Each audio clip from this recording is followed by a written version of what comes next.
Hello guys, स्वागत है आप सभी लोगों का एक बार फिर से हमारे इस प्यारे से channel UPPCL with UQ. So guys, जैसा कि आप लोग थंबनेल में देख रहे हो, आज की इस क्लास में हम डिस्कस करने वाले हैं मेडिकल फैसिलिटी को। लास्ट क्लास में हम लोगों ने परक्यूसिटीज को डिस्कस किया था। मैं सबसे पहले तो बोलूँगा कि जिन बच्चों ने अगर प्रीवियस क्लास को नहीं देखा है तो वो इस क्लास को ना देखें, क्योंकि प्रीवियस क्लास को देखने के बाद उनको ये क्लास ही अच्छी समझ में आएगी। ठीक है, अगर आप प्रीवियस क्लास पहले से जाके देखें, जल्दी से, आई थिंक 8-10 मिनट की थी, उसको आप 2x 1.5x में भी करके देख सकते हैं। उसको पहले देख लीजिए, फिर आप इस क्लास पे आइए, तभी आपको यहाँ पे अच्छे से समझ में आने वाला है। तो लास्ट में हम लोगों ने एक टर्म डिस्कस किया था, मेडिकल फैसिलिटी, जो है क्या बोलता है, tax free for all employees था। यानी कि tax free for all category के अंदर एक हमारा टर्म आया था मेडिकल फैसिलिटी। यानी कि अगर हमारा एम्प्लॉयर जो है हमें मेडिकल फैसिलिटी प्रोवाइड करा रहा है एम्प्लॉय को, तो वो किस हद तक, यानी किस लिमिट तक उस पर टैक्स लगाया जाएगा, टैक्स लगेगा भी या नहीं लगेगा, लगेगा तो किस लिमिट तक लगेगा, ये सारी बातें हमें आज डिस्कस करनी है। ठीक है, जैसे कि फॉर एग्जांपल कोई एम्प्लॉय बीमार हो गया। ठीक है, तो अब वो किसी कहीं पे अपना इलाज करा रहा है, तो एम्प्लॉयर जो है उसके इलाज के लिए उसको पैसा देता है। ठीक है, इलाज की उसको सर्विस प्रोवाइड कराता है, तो इसको हम लोग बोलते हैं मेडिकल फैसिलिटी। अब देखो, इलाज एम्प्लॉय जो है वो इंडिया के अंदर भी करा सकता है और इंडिया के बाहर जाके भी करा सकता है। तो यहाँ पे दो केस बनते हैं। पहला केस है हमारा, if treatment is being done in India, अगर एम्प्लॉय जो है अपना इलाज इंडिया के अंदर करा रहा है। दूसरा है ट्रीटमेंट आउटसाइड इंडिया, अगर वो इंडिया के बाहर चला गया अपना इलाज कराने के लिए। ठीक है, तो सबसे पहले हम लोग बात कर लेते हैं ट्रीटमेंट की। हाँ, आगे बढ़ने से पहले जल्दी से बोल दो, जिन लोगों ने अब तक चैनल को सब्सक्राइब नहीं किया है, जल्दी से सब्सक्राइब कर दो और वीडियो को लाइक कर देना। ठीक है, अगर ट्रीटमेंट इंडिया के अंदर करा रहा है तो इस केस में हमारा फुली एग्जाम्प्ट हो जाएगा, फुली एग्जाम्प्ट। ठीक है, अगर एम्प्लॉय ने अपना ट्रीटमेंट, जो उस बीमारी है उसको, अपना इलाज जो है इंडिया के अंदर रह के ही कराया है, तो उस पर जो भी फैसिलिटी उसको दी गई है उसको, उस पर कोई टैक्स नहीं लगा रहेगा, फुली एग्जाम्प्ट हो जाएगा। अब दूसरे केस में आ जाते हैं, इसमें कुछ कंडीशन है, इसको ध्यान से सुन लेना। If treatment is being outside India, अगर ट्रीटमेंट इंडिया के बाहर करवा रहा है तो इसमें दो केस बनते हैं। आप इंडिया के बाहर अगर ट्रीटमेंट कराने जाओगे तो आप दो तरह के खर्चे करोगे यार। पहले खर्चे होंगे स्टे एंड ट्रीटमेंट एक्सपेंसेस, आप वहां जा रहे हो तो वहां रुकने के और इलाज के दौरान जो खर्चे होंगे आप वो करोगे। और दूसरा ट्रैवलिंग एक्सपेंसेस, आप वहां जाने और आने के खर्चे करोगे। तो वहां जाने के खर्चों को दो पार्ट में बांटा गया है। एक तो है ट्रैवलिंग, आने जाने के खर्चे, और दूसरे हैं हमारे स्टे एंड ट्रीटमेंट एक्सपेंसेस। तो सबसे पहले बात कर लेते हैं स्टे एंड ट्रीटमेंट एक्सपेंसेस में आपको कितनी छूट मिलेगी। आपने वहां रुकने पे और इलाज पे जो भी खर्चा कराया है उसमें आपको छूट मिलेगी exam up to the limit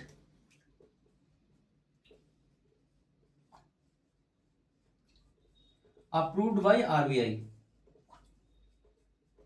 जिस लिमिट तक आरबीआई के द्वारा आपके खर्चों को स्वीकृत कर लिया जाएगा, ठीक है, उस लिमिट तक आपको छूट मिल जाएगी। फॉर एग्जांपल आप 2 लाख रुपए खर्चा कर रहे हैं, लेकिन आरबीआई ने एक्सेप्ट किया कि भाई खाली 1,20,000 रुपए की ही आपको आपके खर्चे स्वीकार करते हैं, इससे ज्यादा के जो है वो आप जानो। तो आरबीआई ने आपने जितने खर्चे आपके एक्सेप्ट कर लिए हैं, जितने रुपए की परमिशन दे दी है, आपको उतने रुपए की छूट मिलेगी। ठीक है, चलिए अब बात कर वर्तमान, हालांकि मैं इसमें एड ऑन में चाहो तो अब लिख लेना, वर्तमान में ये लिमिट अराउंड 15,000 के आसपास है। पहले ही कोई लिमिट नहीं थी इसमें। ठीक है, अभी इसको मतलब कुछ साल पहले ही किया गया है, तो अप्रॉक्स 15,000 के आसपास की लिमिट है। इसको एक बार कंफर्म कर लेना, लिख लेना अपना। अब बात करते हैं, ये तो बात हो गई आपने वहां रुकने और इलाज पे जो खर्चे किए उसकी उस कहानी ये रही। अब है ट्रैवलिंग एक्सपेंसेस, आपने वहां आने और जाने पे जो खर्चा किया है, क्या आप उसका क्लेम कर सकते हो? तो इसमें भी दो केसेस हैं।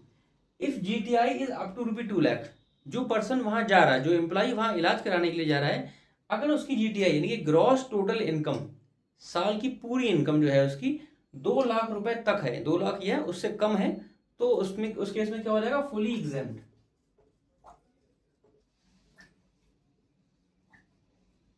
फुली एग्जेम्प्ट, ठीक है। फॉर एग्जाम्पल मिस्टर ए अपना इलाज कराने के लिए बाहर गया था और उसने आने जाने पे 1 लाख रुपए खर्चा किए। 1 लाख रुपए जो खर्चा किए हैं, ठीक है, तो ये उसका एम्प्लॉयर उसको देगा। ठीक है, अब एम्प्लॉयर ने जो 1 लाख रुपए दिए हैं आने जाने के लिए, इनकम टैक्स वाले इस पर टैक्स नहीं लेंगे। ठीक है, क्योंकि इसकी इनकम जो है 2 लाख रुपए से कम है। लेकिन if GTI is more than 2 lakh, वो पर्सन जो अपना इलाज कराने के लिए बाहर गया है विदेश में, ठीक है, और उसकी इनकम अगर मोर देन 2 लाख, 2 लाख से ज्यादा है, 2 लाख से ज्यादा है, तो उस पर क्या हो जाएगा, फुली टैक्सेबल हो जाएगा। यहाँ पर इनकम टैक्स वाले थोड़ा सा गेम कर लेगा, क्योंकि भाई कोई भी एम्प्लॉय है आज की डेट में 2 लाख तो सभी की इनकम, चपरासी होगा उसकी भी इनकम अप्रॉक्स निकालो 3.5-4 लाख पहुंच जाती है। तो 2 लाख रुपए की अगर इनकम है और वो इंडिया से बाहर अपना इलाज कराने जा रहा है, तो उस पर जो है पूरा टैक्स पड़ जाएगा। फॉर एग्जाम्पल उसने अगर उसके एम्प्लॉयर ने उसको आने जाने के लिए 1 लाख रुपए दिए थे, तो इनकम टैक्स वाले पूरे 1 लाख रुपए टैक्स लगा लेंगे। ठीक है, तो इस केस में लिख लेंगे हम फुली टैक्सेबल। ठीक है, तो आने जाने पे जो खर्चे हैं फुली टैक्सेबल है। जल्दी से एक बार वाइंड अप कर दूं। देखिए, मेडिकल फैसिलिटी के लिए हमारा एम्प्लॉयर जो भी पैसा हमें दे रहा है, अगर हम इंडिया के अंदर इलाज करा रहे हैं तो फुली एग्जाम, कोई हमसे टैक्स नहीं पड़ेगा। इंडिया के बाहर जा रहे हैं तो 2 तरह के खर्चे करेंगे, रुकने और इलाज पे जो खर्चा करेंगे वो उस लिमिट तक माफ हो जाएंगे, एग्जाम हो जाएंगे, जो आरबीआई स्वीकृत कर लेगी। आने जाने पे जो खर्चा किए इसमें 2 केस हैं। अगर आपकी इनकम 2 लाख रुपए से कम है तो फुली एग्जाम, आपसे कोई टैक्स नहीं लगेगा।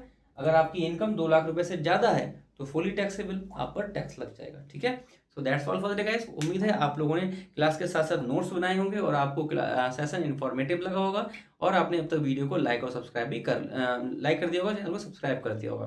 ओके, और अगर आप इसके नोट्स, हैंड रिटन नोट्स चाह रहे हैं, आप लोगों को नोट्स बनाने को इशू आ रहा है, आई थिंक इशू तो नहीं आना चाहिए, मैंने सब बोर्ड्स पे प्रॉपर लिखा के मैं करा रहा हूँ, तो अब तो हैंड रिटन नोट्स अपने आप बना सकते हो। लेकिन फिर भी किसी को इशू आ रहा है, आप चाहते हो उसके नोट्स मैं प्रोवाइड कराऊं, तो हमारे व्हाट्सअप स्टडी ग्रुप को ज्वाइन कर सकते हो, जिसका लिंक मैंने हमारे चैनल के डिस्क्रिप्शन में दिया हुआ है।